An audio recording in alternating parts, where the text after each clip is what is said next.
Most brides worry about rain on their wedding day. I watched my parents walk into my reception wearing head-to-toe black, like they were burying me. 150 guests turned their heads. The whispering started before my mother even reached the microphone. She didn't wait for an invitation. She walked straight up to the stage, took the mic from our DJ's hand, and looked right at me. "We are mourning the daughter we lost." What she said next made my hands shake. But what my husband did after that, that's the part no one in that room will ever forget.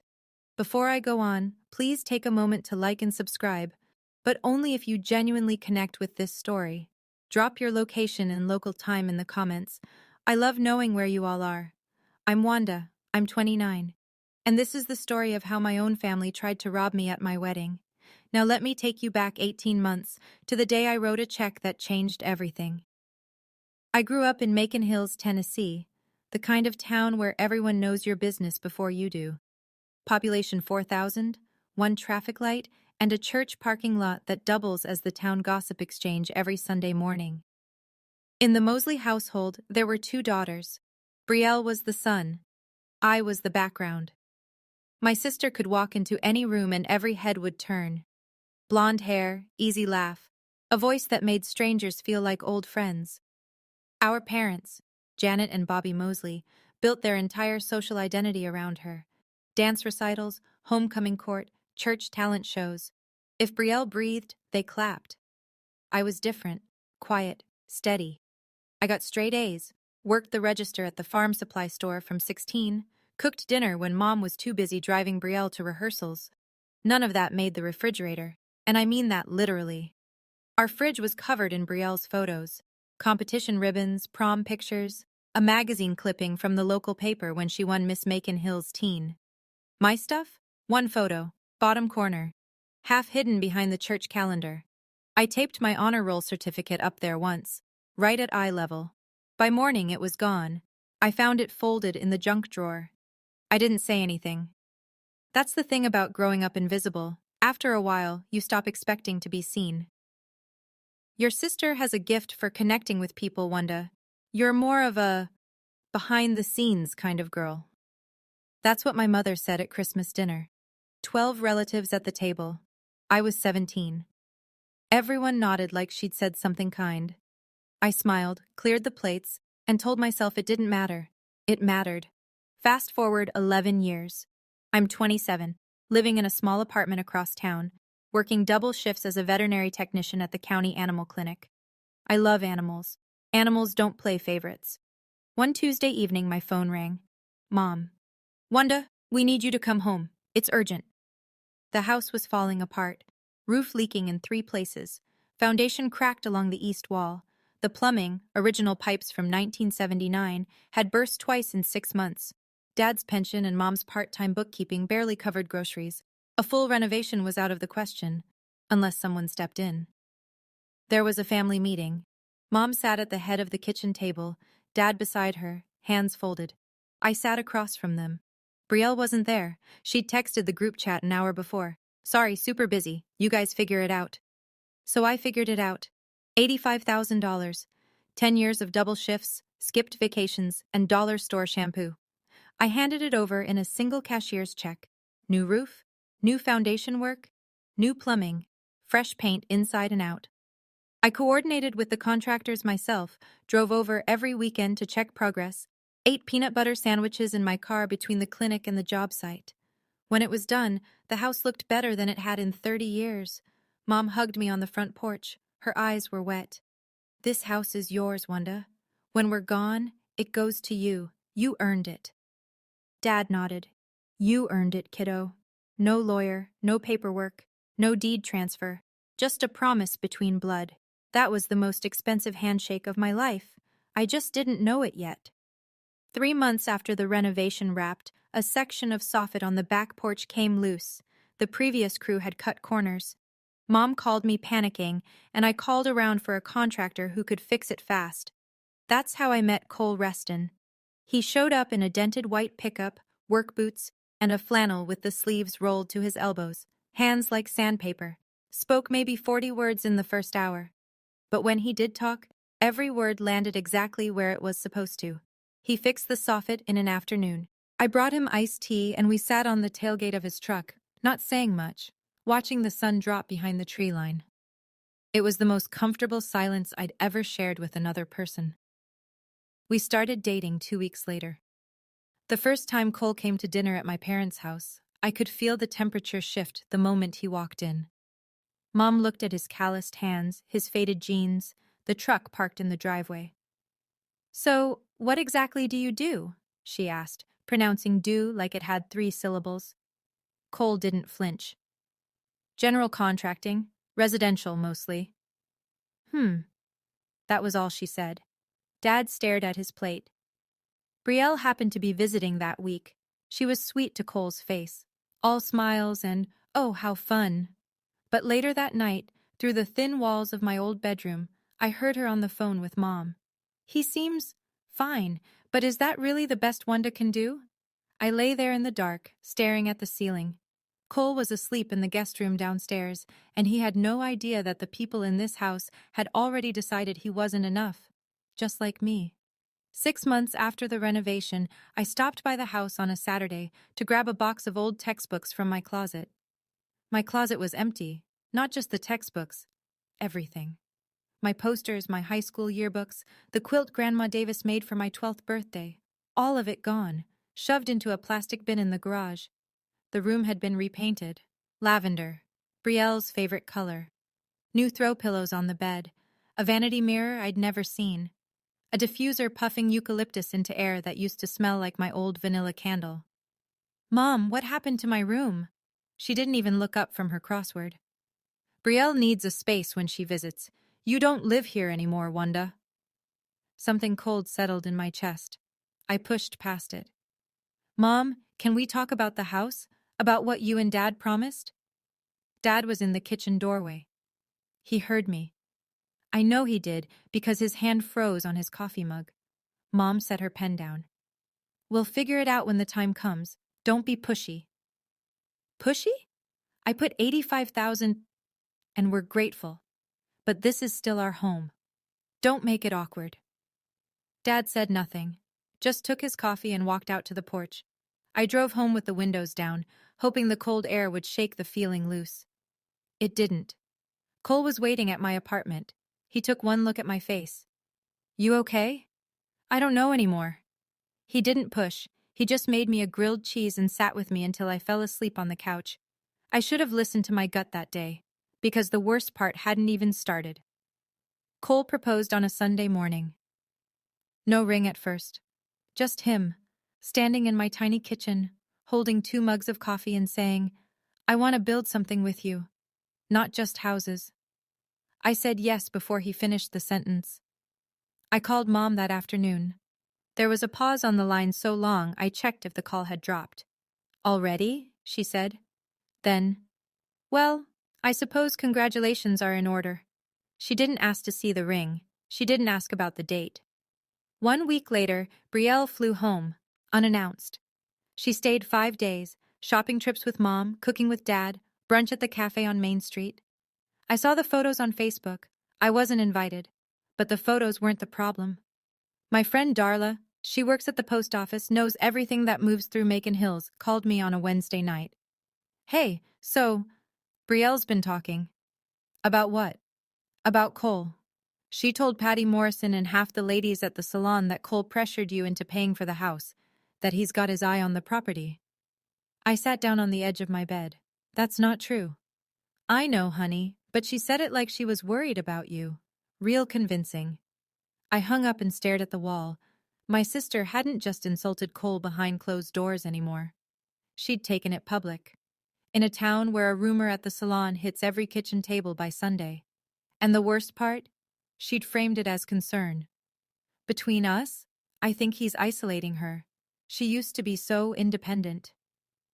That's what Darla said, Brielle told them, word for word, like she'd rehearsed it. 2 weeks later, Mom called. No small talk. No, "How are you?" Just a voice I barely recognized. Cold, clipped, certain.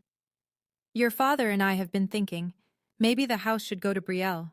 She's struggling, Wanda. You have Cole." I gripped the phone so hard my knuckles went white.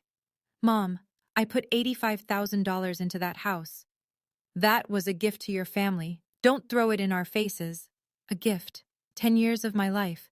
Repackaged as a gift so they could hand the result to someone who texted you guys figure it out while I signed the check.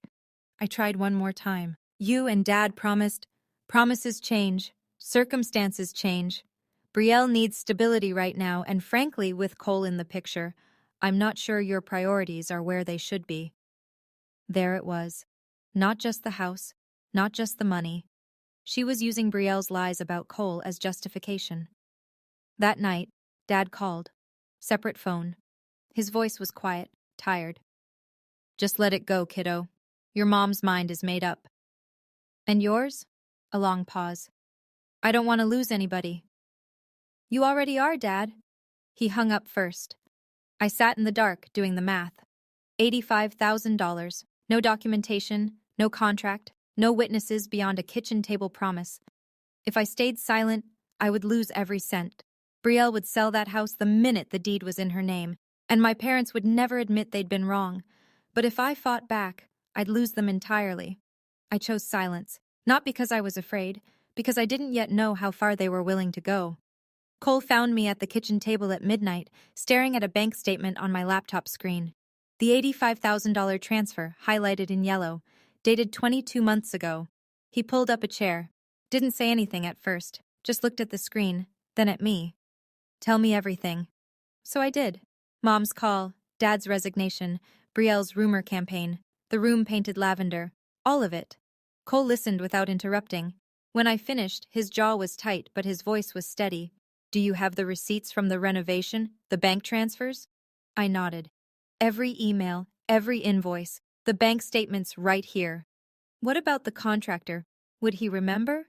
Greg Holloway. He'd remember. I called him every week for 4 months. Cole leaned back.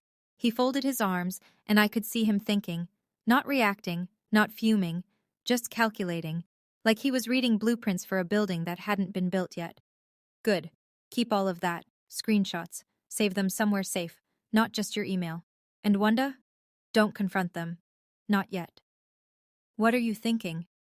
He looked at me, not angry, not pitying, just certain. I'm not going to let them take what's yours, but we do this smart.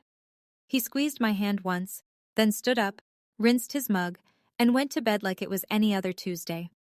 But it wasn't any other Tuesday. Because starting that night, I noticed something. Cole began spending an extra hour on his laptop every evening after dinner. He didn't explain. I didn't ask. I trusted him. And that turned out to be the best decision I ever made. We set the wedding for June 14th. Small budget, no help from my parents.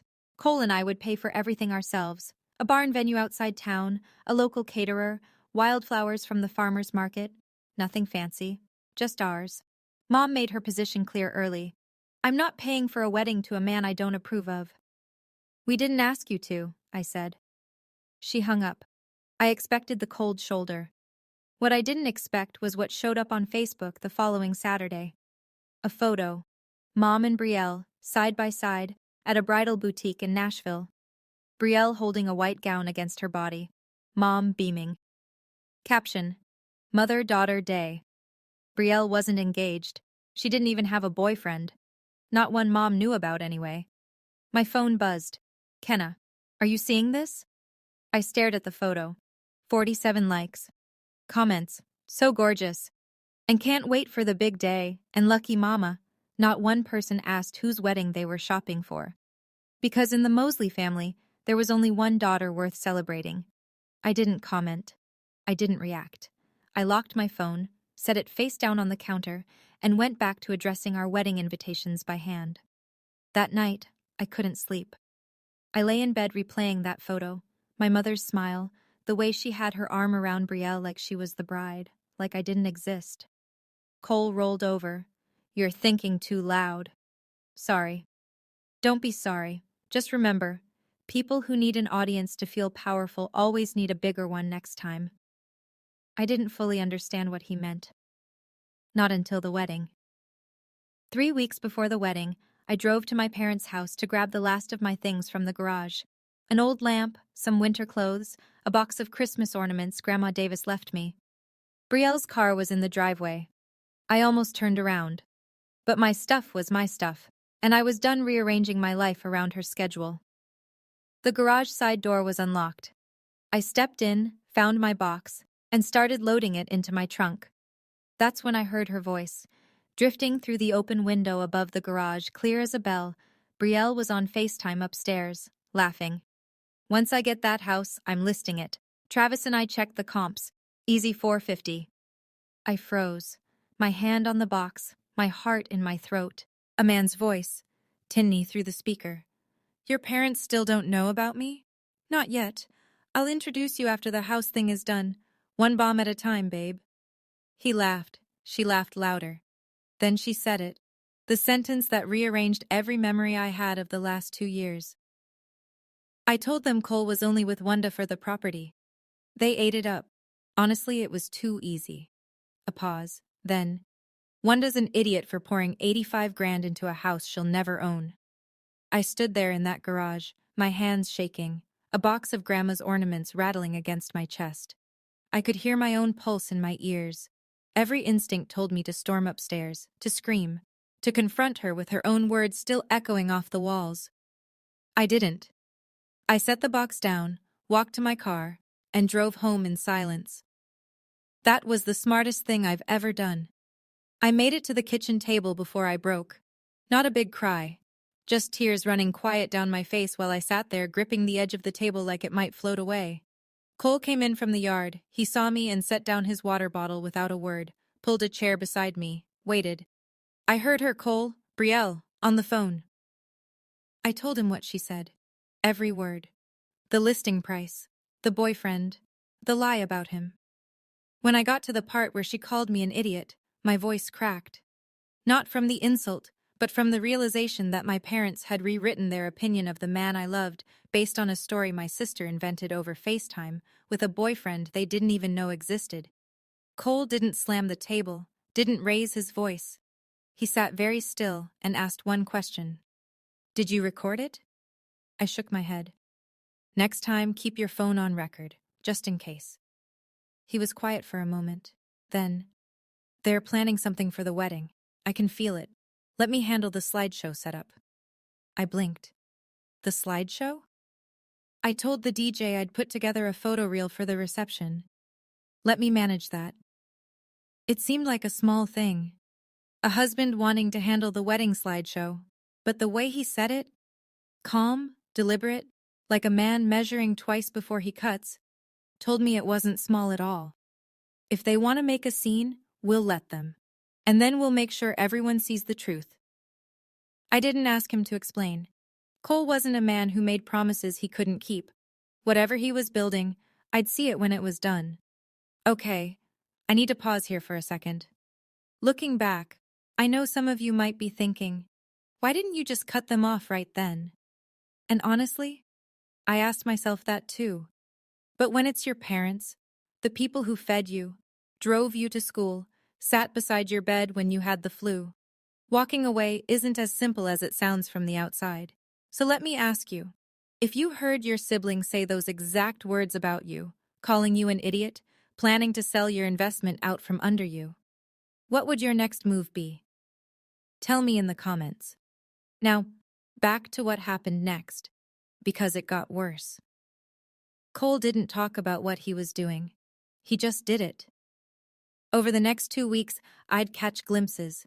His laptop open on the kitchen counter at 6 in the morning.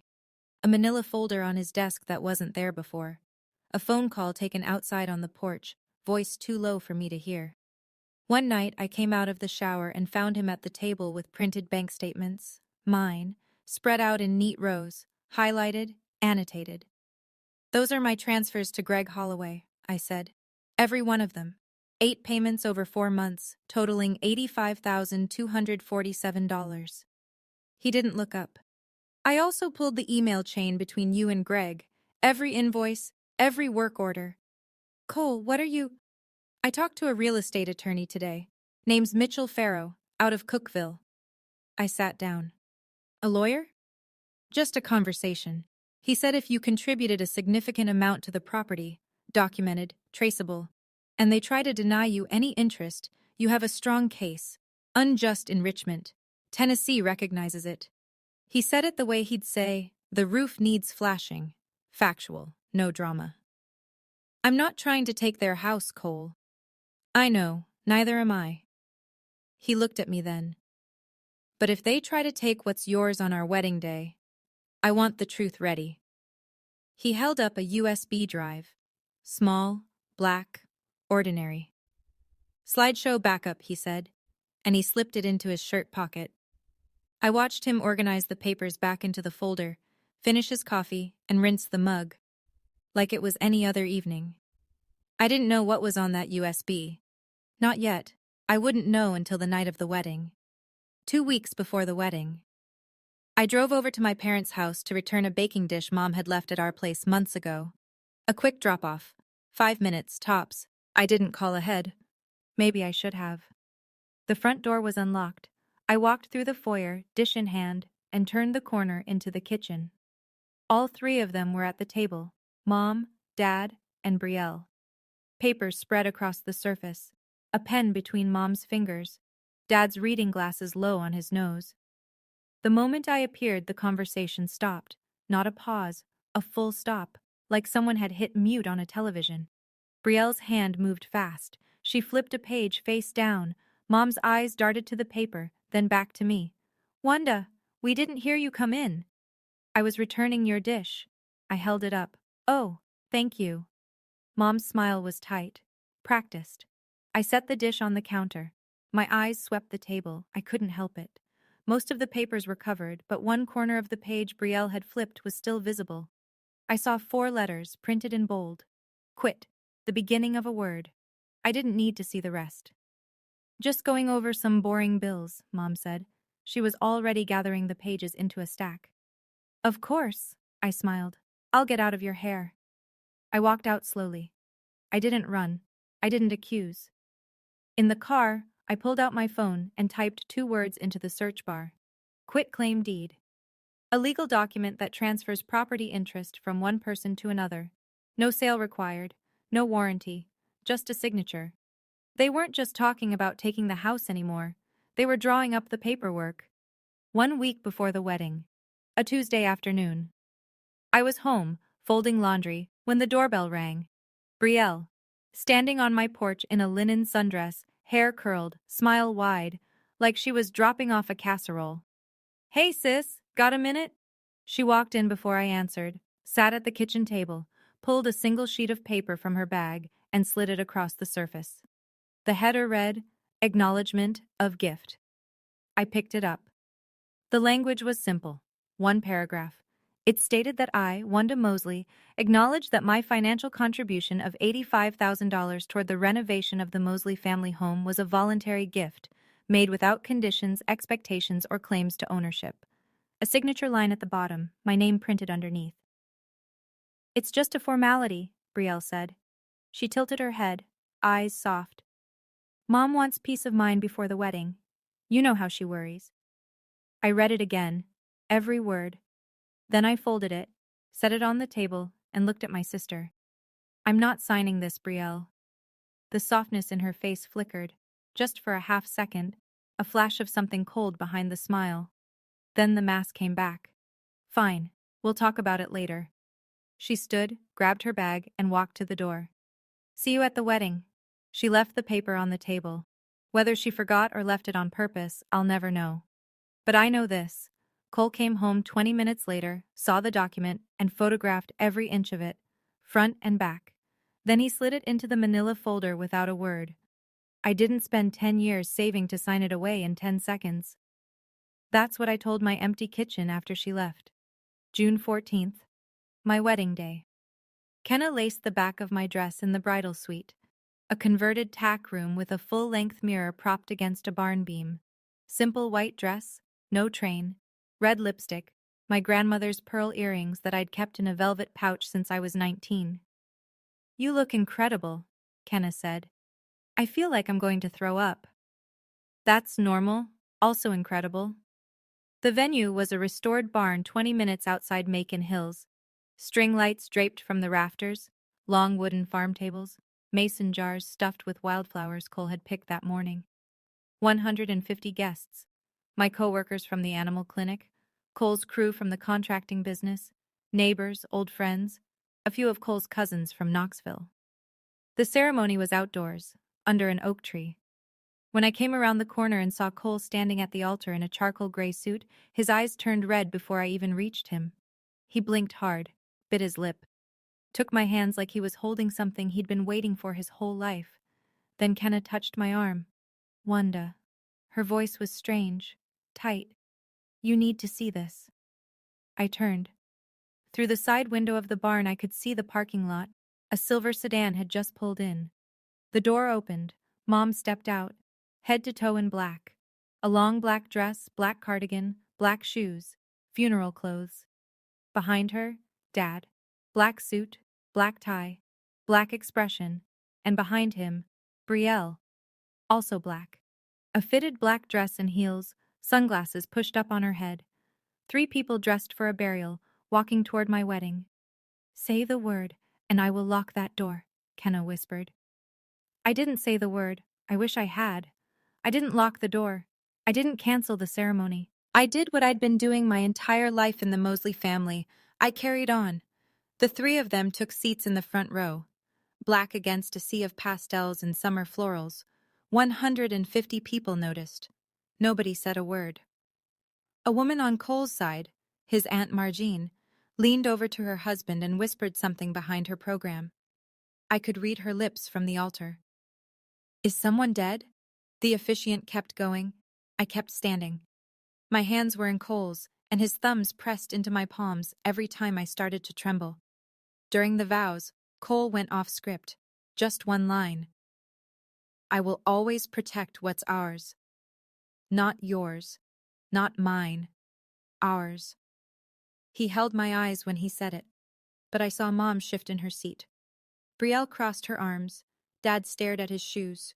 We kissed. The crowd erupted.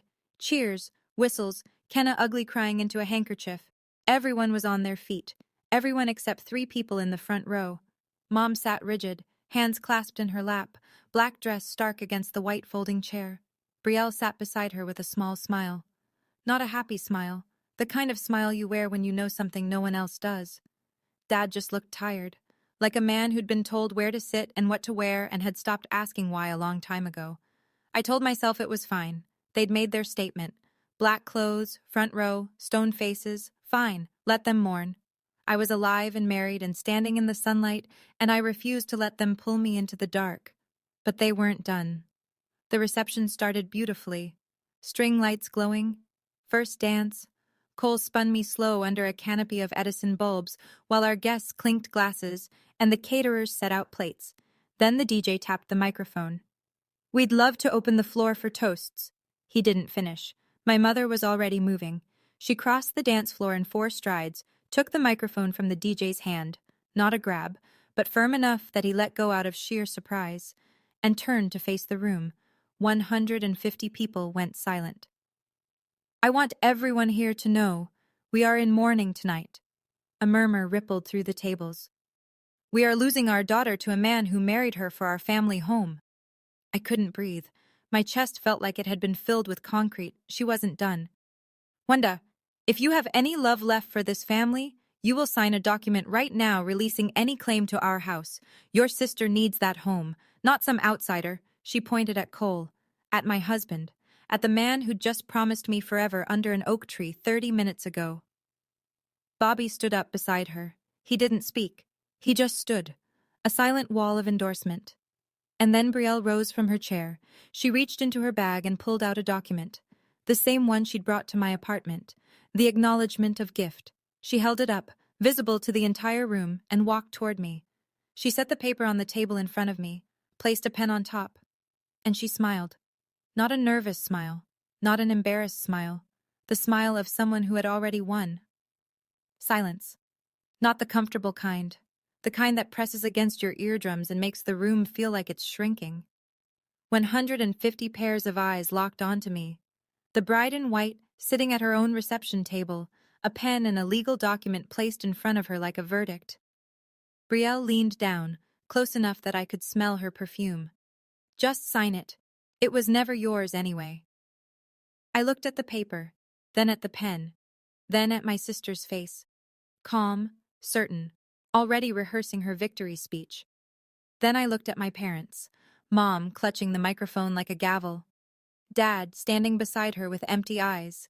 Two people I had fed, cleaned for, poured every dollar I'd ever saved into, and they couldn't even look at me without resentment. My hands were flat on the table. I didn't pick up the pen. I didn't cry. Kenna was on her feet. I could see her from the corner of my eye, jaw tight, fists clenched, ready to charge. She was about to say something she'd regret on my behalf, and I loved her for it. But then a hand landed gently on Kenna's shoulder. Cole. He stood up from beside me, slow, deliberate. He buttoned his suit jacket, one button, the way he always does, and gave me a look. Steady eyes, a small nod, the kind that said, I got this. Then he walked away from the table, past the dance floor, past the bar, toward the DJ booth, where his laptop sat connected to the projector screen. He picked up the remote. 150 people watched my husband point a small black remote at a glowing white screen. Nobody, not even I, knew what was about to appear. All right, I have to be honest with you for a second. This is the part of the story I've replayed in my head 1,000 times. When Brielle put that pen in front of me, I almost picked it up. Not because she was right, but because part of me just wanted the humiliation to stop. 150 people watching the worst moment of your life. That weight is something I can't fully describe. So tell me, if you were sitting in that chair, in your wedding dress, with every person you know staring at you, would you have signed, or would you have waited? Drop your answer in the comments. What comes next is the reason I'm glad I didn't touch that pen. Cole didn't rush. He set the remote on the DJ table, leaned toward the laptop, and clicked twice. The projector screen, which had been cycling through wedding photos all evening, went dark for 1 second. Then it lit up again. The first image wasn't a photo of us. It was a bank statement. My bank statement. A highlighted wire transfer of $85,000, dated 22 months prior, routed directly to Holloway Construction, LLC. The memo line read, Mosley Family Home, full renovation. The murmuring started immediately. Heads turned, phones came up. Cole didn't speak. He just pressed the remote. Next slide. A printed email chain between me and Greg Holloway. 4 months of invoices, material lists, progress photos. The final line, total project cost, $85,247. Paid in full by Wanda Mosley. I watched my mother's hand slowly lower the microphone. Brielle's smile dimmed like a bulb on a dying circuit. Cole pressed again. Before and after photos of the house, side by side. The crumbling porch next to the rebuilt porch, the cracked foundation next to the sealed foundation, the rusted pipes next to gleaming copper, each set labeled, funded by Wanda Mosley. The room wasn't whispering anymore. People were leaning forward, reading every word on that screen like it was a courtroom exhibit. Aunt Margene, Cole's aunt, put her hand over her mouth. But Cole wasn't done, and the money wasn't the part that made them run. He looked at me across the room. One more nod. Then he pressed the remote again, and the screen changed to something I had never seen before. Text messages, screenshots, blown up to 6 feet wide. My heart stopped. The first screenshot filled the screen, an iMessage conversation. Contact name at the top, Travis Keene. Brielle's outgoing messages in blue. 150 people read it at the same time. Brielle, Mom and Dad are so gullible, LOL. I told them Cole is only with Wanda for the house. They bought it immediately. The sound that moved through the room wasn't a gasp. It was lower. A collective exhale, like the air had been punched out of every chest at once. Cole pressed the remote. Brielle, once I get that house, I'm listing it. Travis and I checked. Easy $450,000. Chairs creaked. Someone at the back table stood up for a better look. Another click. Brielle, Wanda's an idiot for paying $85,000 into a house she'll never own. Dead silence. Then a woman at table 9, I think it was Paula from the clinic, said, Oh my God, loud enough for the whole barn to hear. Cole pressed one final time. The last slide. A photograph of the acknowledgement of gift document. The one Brielle had brought to my apartment. The one she'd just placed in front of me, minutes ago, with a pen and a smile. The text was clear enough for every guest to read. It asked me to declare my $85,000 a voluntary gift with no claim to ownership. Cole turned away from the screen and looked at my family. His voice was calm, not loud, not angry, just clear. That's who told you your daughter's fiancé was a gold digger, your other daughter. Mom turned to Brielle. Brielle opened her mouth. Nothing came out. The pen was still on the table in front of me. I hadn't touched it. The room cracked open. Aunt Marjean's voice carried from table 4. Lord have mercy. Then the noise came. Not shouting, just the low roar of 150 people processing the same betrayal at the same time. Whispers became sentences. Sentences became open conversation. Heads shook, eyes widened, phones lit up under tables. Brielle moved first. She snatched her bag from the chair, clutched it to her chest like a shield, and turned for the exit. Her heels cracked against the barn floor, fast, uneven, almost tripping on the threshold. Mom stood frozen at the microphone. The mic hung at her side, still on, picking up her breathing, quick and shallow, broadcast to every speaker in the room. Bobby, she said, voice shaking. Bobby, say something. Dad didn't say something. He shook his head once. Slowly. Then he took Mom's elbow. Not gently, not roughly, just mechanically, and steered her toward the door. We need to go. Now. Mom's heels clicked across the wooden floor. The microphone dropped from her hand and hit the stage with a dull thud that echoed through the speakers. She didn't pick it up. The barn door opened. June night air rushed in. 3 black silhouettes disappeared into the parking lot. An engine started. Headlights swept across the windows. Then they were gone. The silence lasted maybe 4 seconds. Then Cole walked back to our table, sat down beside me, and took my hand under the tablecloth. He turned toward the room. Same calm voice. Sorry about the delay, folks. The bar's still open. The laugh started at table 6 and spread like a wave. Then the applause. Then Kenna, sobbing into her champagne, raising her glass. I didn't cry. Not because I was strong. Because I was finally free. We danced until midnight. The caterers ran out of pulled pork. Kenna gave a toast that made every woman in the room cry, including herself, twice. 2 of Cole's cousins started a line dance that lasted 6 songs. Nobody mentioned my parents for the rest of the night. Not out loud, anyway. The next morning, Cole and I sat across from Mitchell Farrow in his office in Cookville. Wood-paneled walls, a ceiling fan clicking overhead, and a man who looked like he'd been practicing law since before I was born. He reviewed everything. Bank statements, email chains, contractor invoices, the before and after photos, the screenshot of the acknowledgement of gift document. This is clean, he said, tapping the folder. Traceable funds, documented improvements, no reimbursement. Tennessee courts recognize unjust enrichment claims. You've got a strong case. I don't want the house, I said. Farrow looked at me over his glasses. What do you want? My $85,000 back. That's it. He nodded. Drew up the civil claim that afternoon.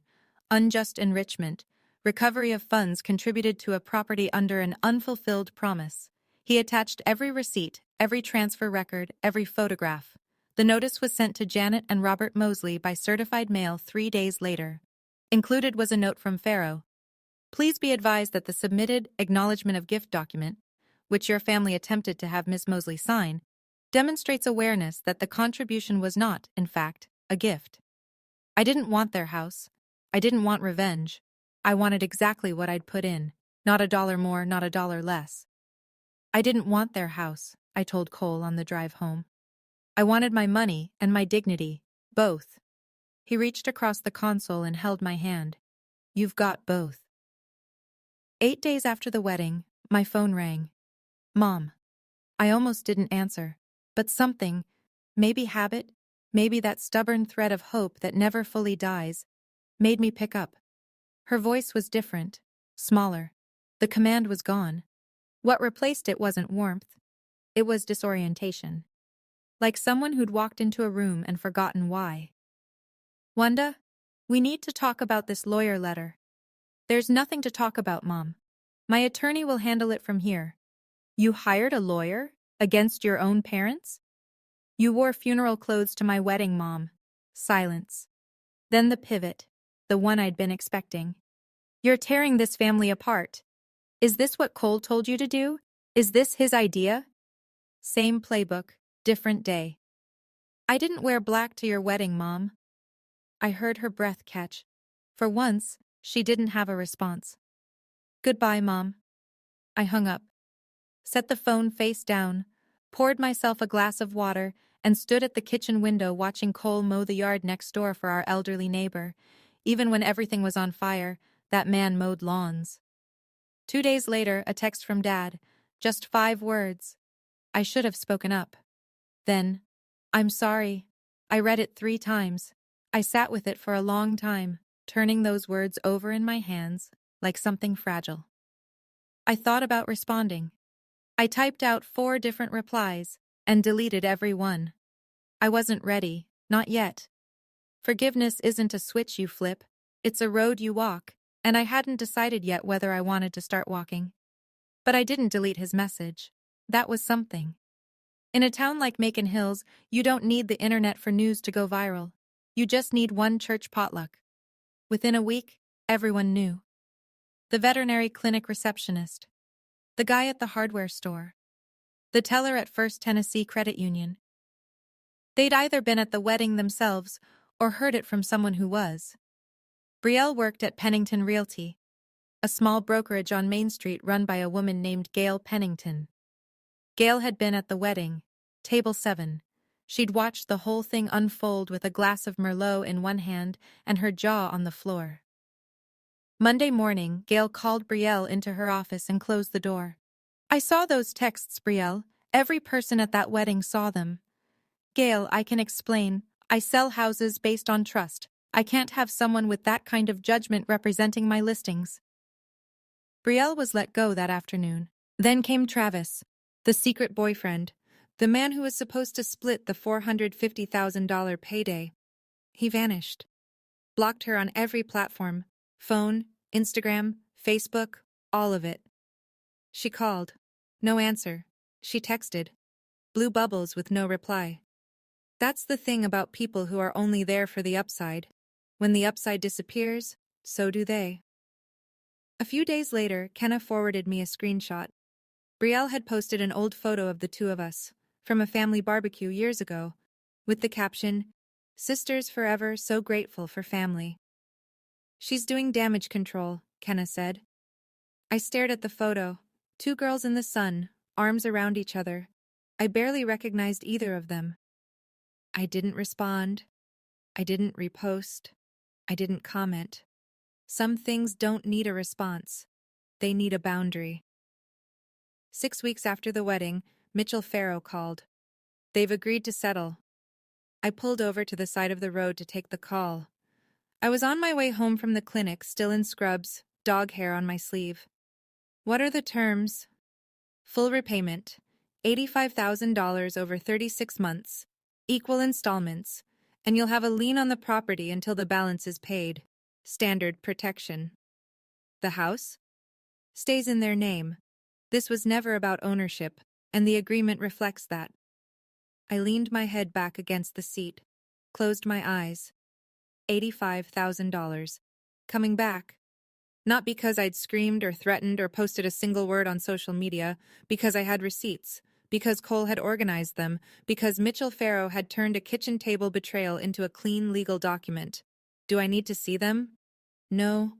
Everything's handled through my office. They sign there, you sign here. No face-to-face required. Good. I signed the agreement the following Tuesday. A quiet room, a steady pen, my name on a line that actually meant something this time. Cole was in the waiting room reading a Field and Stream magazine. When I came out, he looked up. Done? Done. He stood, tossed the magazine on the chair, and held the door open for me. We drove home with the windows down and the radio playing something neither of us really listened to. It was enough to just sit in the quiet of a finished thing. I didn't need their house. I needed them to acknowledge what I gave. And now, in black and white, On paper with a legal seal. They had. That was worth more than any property deed. Mom stopped going to church for 2 months.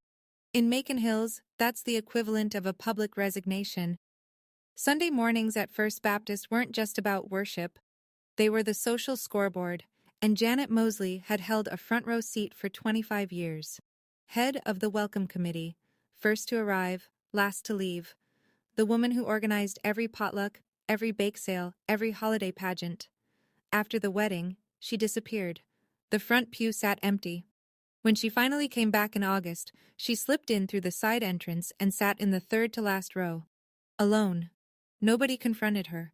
This was Tennessee. People didn't make scenes, they just adjusted. Conversations got shorter, invitations stopped coming. The casserole train that used to arrive whenever someone was sick skipped the Mosley porch. Dad handled it differently. He started spending more time in the garden, alone, up early, out until dark. Hands in the dirt like he was trying to grow something he couldn't name.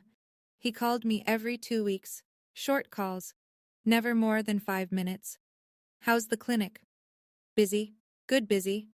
Cole doing okay? He's great, Dad. Good. That's good. Awkward. Stilted. But consistent. Every other Sunday. Like clockwork. Brielle moved to Nashville at the end of July. Packed up in a weekend and left without a goodbye dinner. She didn't call Mom, she didn't call Dad, she didn't call me. When there was nothing left to take, Brielle left. I think that was the part that broke my mother more than anything. Not the wedding, not the lawyer letter, not the town's quiet judgment. It was realizing that the daughter she'd chosen, the golden child she'd built her world around, had never planned to stay. She was only ever there for the house. Cole found the house in September. A 2-bedroom fixer-upper on Ridgeline Road, just past the county line. Overgrown yard, peeling siding, a kitchen that hadn't been updated since the 80s. The asking price was low enough to make a real estate agent wince. It's got good bones, Cole said, standing in the driveway with his hands on his hips, squinting at the roofline like he was already drawing plans in his head. It's got a raccoon in the attic. I'll negotiate with the raccoon. We bought it. Cash from the first few settlement payments, plus what we'd been saving. Our names on the deed, both of them, in ink. Cole did the renovation himself. Evenings and weekends, 1 room at a time. New floors, new countertops. Repaired the porch. I planted a vegetable garden along the south fence. Tomatoes, peppers, herbs. Something alive and growing that was purely ours. Kenna came over most Saturdays. She'd bring wine and gossip and sit on the porch while Cole cut trim in the garage and I planted basil. It was simple, ordinary, perfect. In October, a birthday card arrived in the mailbox. No return address, but I recognized the handwriting. Dad's. I opened it at the kitchen table. A drugstore card with a cartoon cake on the front. Inside, in careful ballpoint. Happy birthday, kiddo. Proud of you. No signature from Mom, just Dad. I held it for a long time. Then I walked to the refrigerator, our refrigerator, in our house, and I stuck it right in the center, eye level. No church calendar blocking it. No stack of someone else's photos crowding it out. For the first time in 29 years, my name was the first thing I saw on a refrigerator. I don't hate my parents. I know that might surprise some of you after everything I just told you. But hate takes energy I'd rather spend on something that grows. What I do hate is the version of myself who sat at that kitchen table at 27 and handed over a cashier's check without asking for a single piece of paper in return. The girl who thought love and trust were the same thing. They're not. Love is a feeling. Trust is a contract. And every contract needs terms. My mother exploited a promise she never intended to keep. My sister invented a lie so convincing it turned my parents against the best man I've ever known. And my father, the man who taught me to ride a bike and bait a hook, stood there in a black suit and said nothing. But here's what I've learned, and I'm sharing it because I wish someone had said it to me 10 years ago. Loving someone doesn't mean handing them a blank check, literally or emotionally. There are still nights when I lie awake and see it. Mom at the microphone, Brielle's smile, the pen on the table, 150 faces watching me at the lowest moment of my life. Those images don't go away. I don't think they're supposed to. They're not wounds anymore. They're the scar tissue that reminds me where my limit is. But every morning I walk through my own front door, a door I helped pay for, attached to a house with my name on the deed, and I remember that I chose myself. I chose the man who stood up when everyone else sat down, and I do it again, every single time. Thanksgiving, 6 months after the wedding, Cole and I hosted. Our house, our kitchen, our table. A second-hand oak table he'd refinished with 3 coats of polyurethane and sanded until it was smooth enough to write on. Kenna came. A few friends from the clinic. 2 of Cole's cousins from Knoxville. A 7-pound turkey, cornbread dressing, and a sweet potato casserole that Cole made from his grandmother's recipe, which he will take to his grave before he shares. We'd just sat down when my phone buzzed. I almost ignored it. Then I saw the name. Dad. I stepped into the hallway. "Hey, kiddo." "Hey, Dad." A pause. The kind that lasts long enough to hear someone swallow. "Your mom isn't ready yet, but Can I come by? Just for an hour?" I looked through the doorway at Cole. He must have read my face because he raised his eyebrows. A question.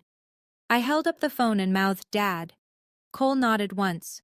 "Bring pie, Bobby," Cole called, loud enough for the phone to pick it up.